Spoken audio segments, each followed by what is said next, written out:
Okay guys, तो अभी हमने सेंटर ऑफ मास निकालना सीखा है हाफ स्फीयर हॉलो। ओके, अब हम कर रहे हैं centre of mass solid sphere का half. Okay, of course half centre of mass of solid sphere, solids hemisphere भी बोल सकते हैं आप, हेमिस्फीयर। ओके, चलिए, अगर पूरा होता तो कहाँ होता, ज्योमेट्रिकल सेंटर में, पर ये हेमी है। तो इस पर बात करते हैं। तो देखिए, मैं आपके लिए पहले बना लेता हूँ। अब आप खुद समझेंगे, स्फीयर है तो हम पहले ही बात कर चुके हैं। अब बस इसके अंदर भी मटेरियल आ जाएगा। ठीक है, पूरा भरा हुआ है। मान लो एक पत्थर है, उसे तोड़ा हुआ है आधा। ठीक है, रेडियस आर। अब इसमें बताइए, सिग्मा लेंगे, लेमडा लेंगे या रो लेंगे। इसमें रो लेंगे, और रो अगर मुझे निकालना होगा क्या होगा, तो total mass divided by 4/3 pi r cube. तो टोटल की होती है, तो 2/3 पाई आर क्यूब। सो ये इसकी मास की डेंसिटी हो गई। ठीक है जी। ओके, अब इसे करने का तरीका देखिए। इसमें एलिमेंट निकालना लेना पड़ेगा सबसे पहले। तो जैसा हम करते आ रहे हैं, तो इसमें भी मैं एलिमेंट लूँगा। ये इसका सेंटर है और यहीं मैंने ओरिजिन मान लिया। एलिमेंट मैं इसमें एक स्फेयर ही ले रहा हूँ, और हॉलो स्फेयर एक एलिमेंट ले रहा हूँ।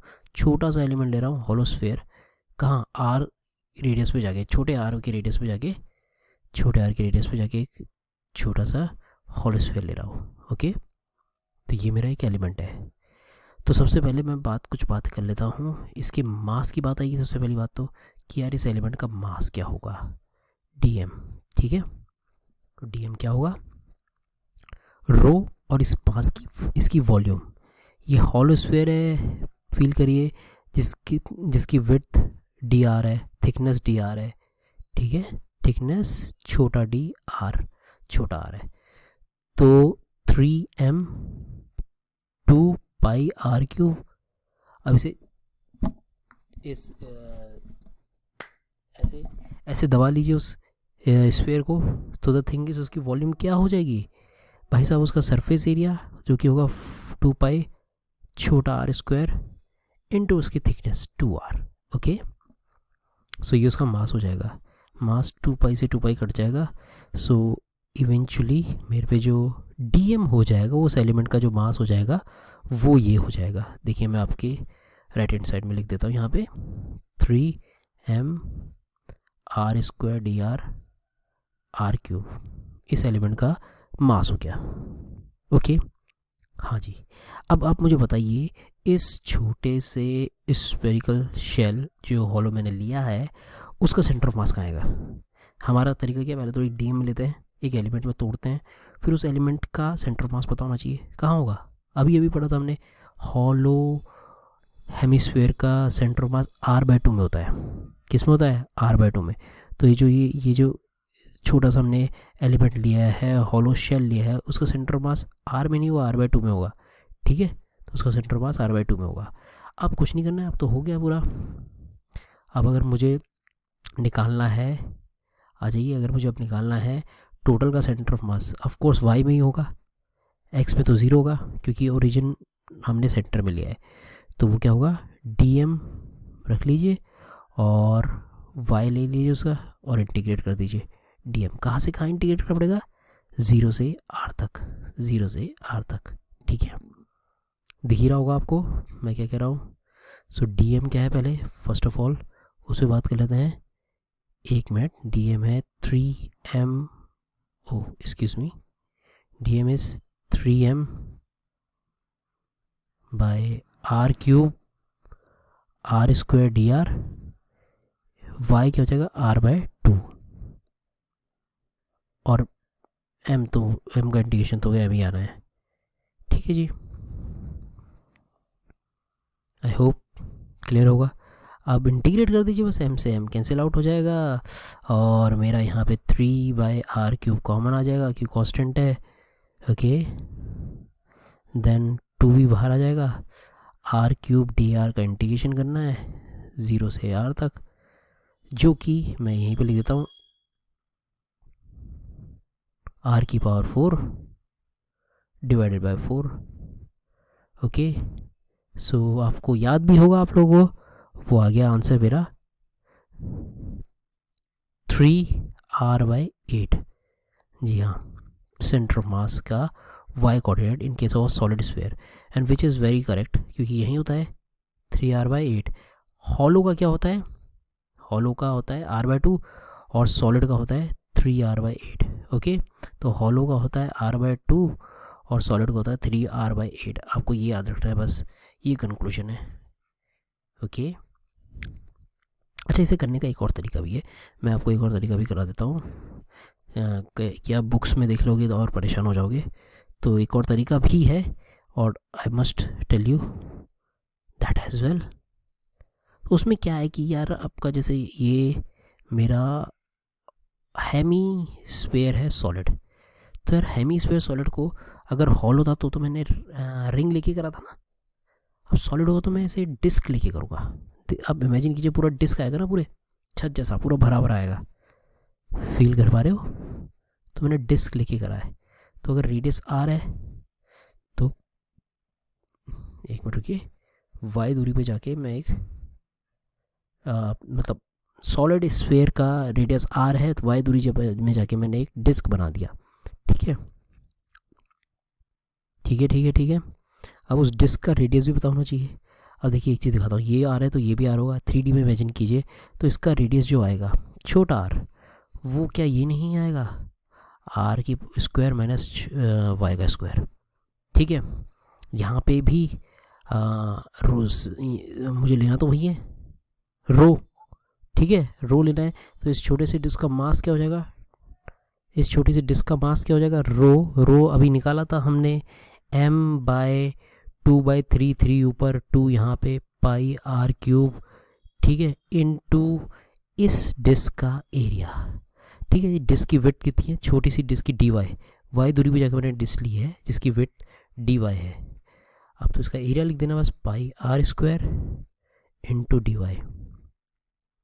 तो अल्टीमेटली इसका मास हो जाएगा 3m/2 pi r cube pi r square minus y square dy। ये मास हो जाएगा इसका, पाई से पाई कट गया। अब करना कुछ नहीं है, इसका भी अगर मैं सेंटर ऑफ मास बोलूँगा तो एक्स कोऑर्डिनेट तो 0 होगा, तो सिर्फ वाई कोऑर्डिनेट देखना है, और उस डिस्क का जो सेंटर ऑफ मास होगा वो सेंटर पे होगा, पूरी डिस्क है ना जी। तो कुछ नहीं करना है, बस dm, और सेंटर ऑफ मास किस में आएगा? y पे, और dm 0 से r इंटीग्रेट लिमिट कर दीजिए। तो dm को बस मुझे उसका सेंटर ऑफ मास तो y पे आएगा, y एक्सिस, और y ही उसका कोऑर्डिनेट भी होगा। तो बस यहाँ से अगर इंटीग्रेट करेंगे, एक मिनट जी, 3m/m से 2r cube r square minus y square dy into y आ जाएगा बस, 0 से r। ठीक है, डिवाइडेड बाय m से m घट गया। इसे आप इंटीग्रेट करेंगे तो यहाँ से भी आपका आंसर 3r/8 आ जाएगा। ओके, ये मैं आप पे छोड़ देता हूँ, इंटीग्रेट आप कर दीजिएगा, बाकी तो आप समझ ही गए हैं। तो यहाँ से भी आप इसे भी सॉल्व करेंगे तो आंसर वही आना है, 3r/8। तो ये मैंने इसलिए दिखाया कि आप कहीं और बुक्स में देख लेंगे इस तरह से होगा तो फिर परेशान हो जाएंगे, तो परेशान होने वाली बात नहीं, एक ही बात है, दोनों तरह से हो सकता है ना। और एक बात और है, इसमें क्यों मैंने ऐसे नहीं किया वो भी मैं आपको एक बार दिखा देता हूँ। पूरी तरह से नहीं बताऊँगा, पर एलिमेंट लेने का एक तरीका होता है ये, क्योंकि मोमेंट ऑफ इनर्शिया में भी अपन ये करेंगे। आप ये कहेंगे कि मैंने यार जब ये लिया तो इसमें ऐसा क्यों नहीं किया कि रेडियस आर है, यहाँ पे जाके थीटा में जाके डी थीटा की मोटी डिस्क क्यों नहीं ली? सॉलिड की केस में डी थीटा की मोटी डिस्क क्यों नहीं ली? क्योंकि यार वो केस अलग हो जाता है, इसकी विड्थ अलग हो जाती, फिर आर डी थीटा नहीं होती। ठीक है, ऐसा नहीं ले सकते। एलिमेंट लेने के एक तरीके होते हैं। आप डिस्क देखिए ना, मैं अंदर जाके और डी वाई की ऊंचाई देख रहा हूँ उसकी, और वहीं इस कांस्टेंट रख रहा हूँ अंदर की तरफ से। ठीक है, बाहर की तरफ से तो अलग कर्वेचर होता है। खैर, एलिमेंट लेने का एक तरीका होता है, ऐसे नहीं कर सकते। फील करना इस बात को मैंने क्या बोला, बाकी तो कोई बात ही नहीं है। ओके, तो सॉलिड स्फीयर का भी आ गया मैं इवेंचुअली सारे हमने कर ही दिए हैं। थोड़ा सा मैं आपको एक कोन का बता देता हूँ और ट्रायंगुलर प्लेन का बता देता हूँ, बस वहीं बचा है और इसके साथ सारे हो ही जाएंगे। ठीक है, तो ऐसा करते हैं, कोन का करते हैं। तो मैं आपको सेंटर ऑफ मास बता देता हूँ सॉलिड कोन का, of solid cone.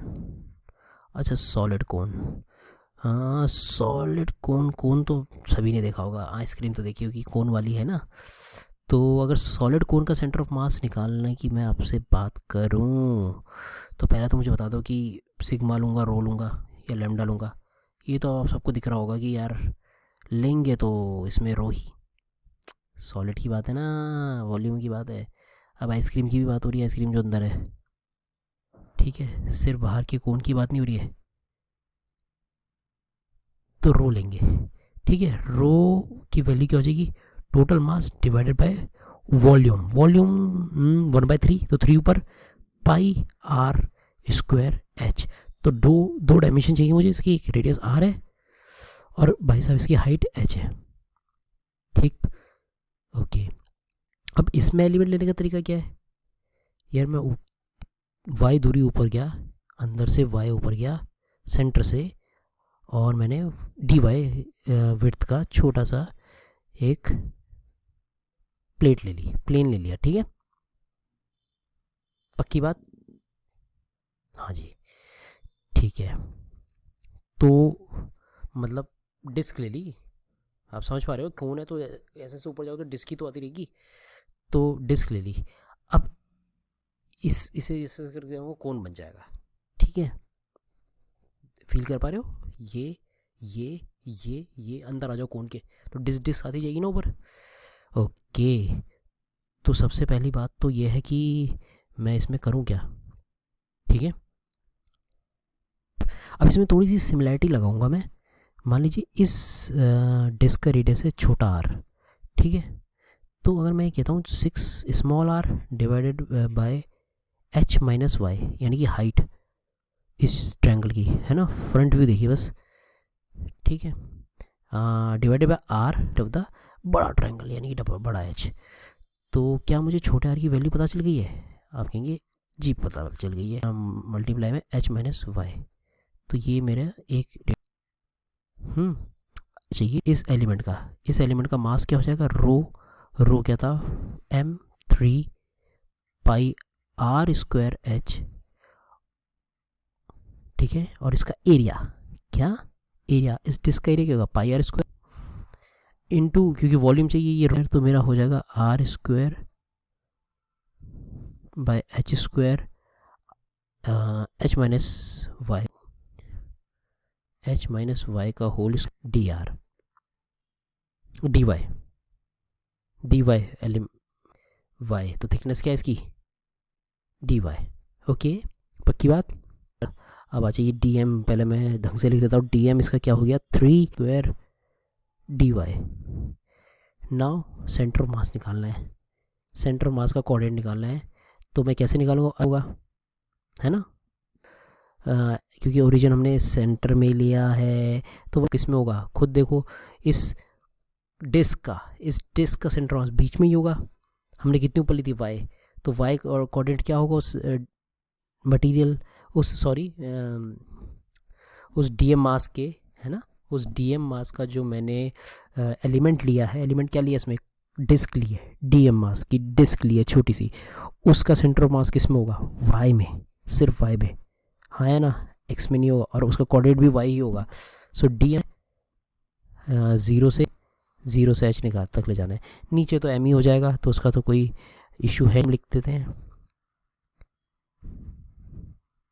3h minus y का डी वाई, वाई 0 से h या, तो एम से एम कैंसिल आउट हो चुका है।